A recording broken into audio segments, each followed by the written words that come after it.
book lovers, it is G-Swizz here, and welcome to day number 10 of the 12 days of G-Swizz. Oh my goodness, guys, how hot is it outside? I mean, you can't feel it because a lot of you guys are in the other hemisphere.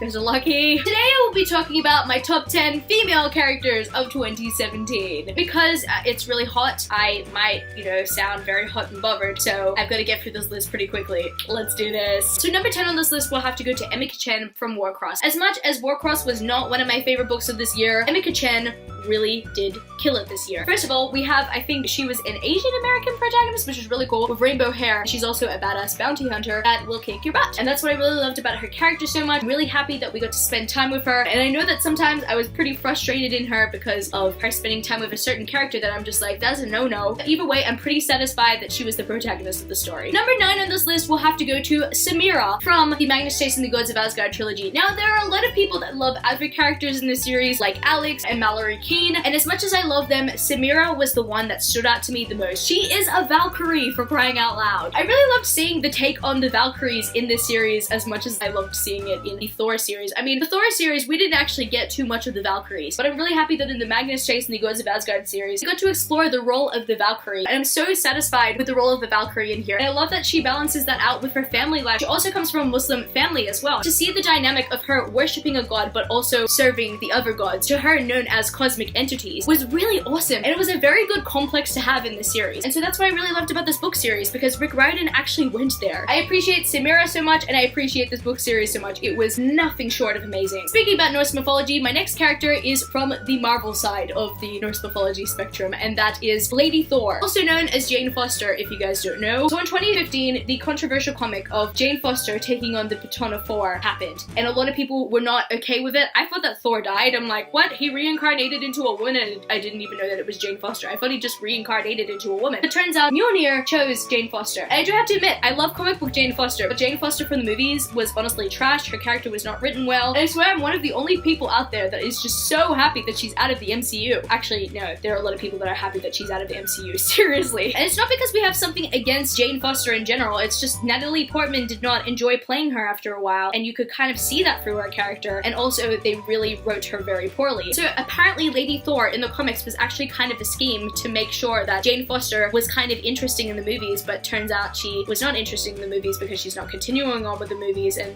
that's fine. But if the MCU do go the Lady Thor route, then they will probably choose somebody else. I mean, Mjolnir is gone from the MCU, but if Mjolnir is recreated and chooses a female, she will be Lady Thor. Yes, the Lady Thor comics are very weird compared to the Thor movies that we're so used to, but I appreciate them so much because Jane Foster is actually so much more interesting in the comics as Lady Thor than she is anywhere else. And her Mjolnir's dynamic is so much more interesting than it is with Thor and Mjolnir. I noticed that reading the comics, and no, I'm not saying that I 100% prefer Lady Thor over Thor, but I think that there are some more interesting things in her comics than the Thor comics. But either way, I love them both, and so Lady Thor is one of my highlights of this year. Next character I'll be talking about, I don't even know what character number I'm up to yet. Oh well, I think it's 7, I'm not too sure, is Nova from Renegades. I really love Nova so much because of how morally gray she is, and how she really wants to do what's right, but also she wants to do what's wrong because she has a good reason behind that. And I really love morally gray characters like that because they have a set core belief that they fight for. A lot of people found Nova to be very frustrating, and I didn't at all. Really loved Nova, I loved her dynamic in the series, and I cannot wait for the next book. The next book needs to come out now.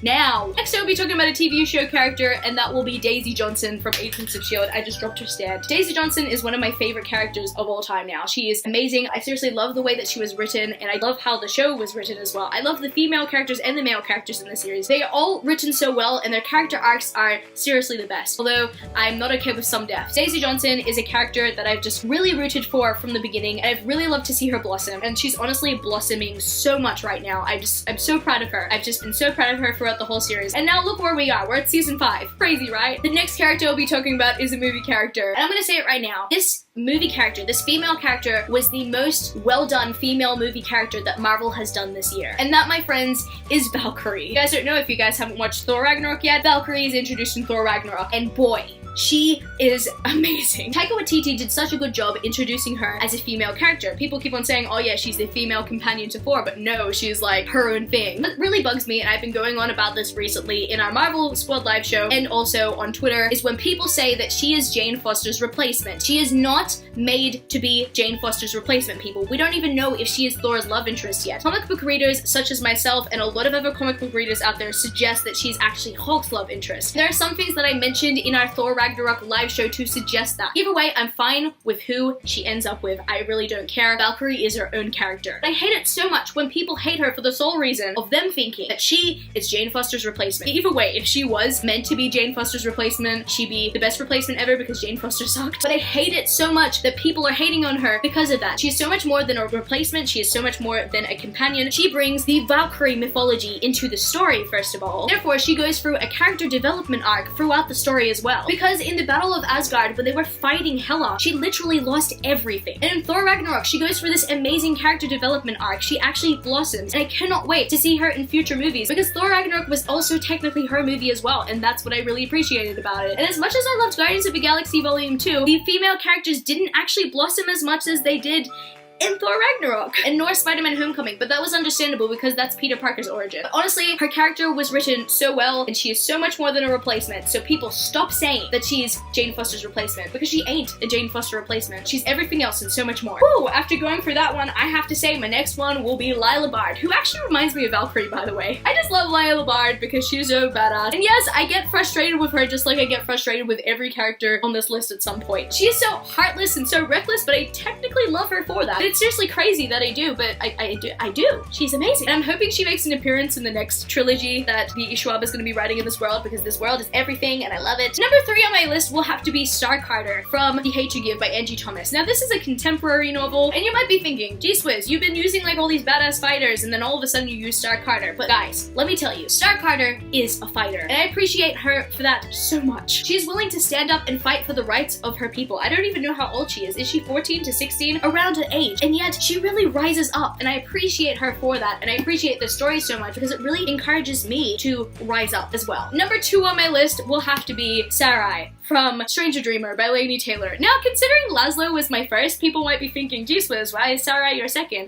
Well, the next character I'm going to be talking about is like my ultimate fave, and as much as that book isn't my ultimate favorite book, she is my ultimate fave, but Sarai is a close second. Sarai is amazing, she's beautiful, and she's perfect for Laszlo as much as like I think that I'm perfect for Laszlo and Laszlo is my babe. I still love my baby Sarai, I still adore my baby Sarai, and if anybody hurts my baby Sarai, I'm coming for you. My favorite female character of 2017 goes to Irene Towers from Tower of Dawn. Oh my goodness, that's actually very ironic. Her last name is Tower, and this book is called Tower of Dawn. Sarah J. Maas, did you do that on purpose? I love how Irene got to shine in this book. After reading Assassin's Blade 2 times, I really loved her character, and I was just waiting for the longest time for her to show up in one of these books. And she finally did, and oh my goodness, she really shined above the rest of the female characters in the series. I mean, I understand that a lot of the other female characters are amazing and badass, and I really do love Manon Blackbeak still, guys. Manon Blackbeak is still one of my favorite characters, but Irene Towers comes very close to her. I think Manon Blackbeak was number 1 of last year, and Irene Towers is number 1 of this year. Seriously, Irene Towers really did stand out to me this year, and I honestly cannot wait for her to show up in Throne of Glass Book 7. I mean, I know that I wish that she showed up in more books in this series, but Throne of Glass Book 7, I'm looking forward to it. How am I gonna put this down without them dropping?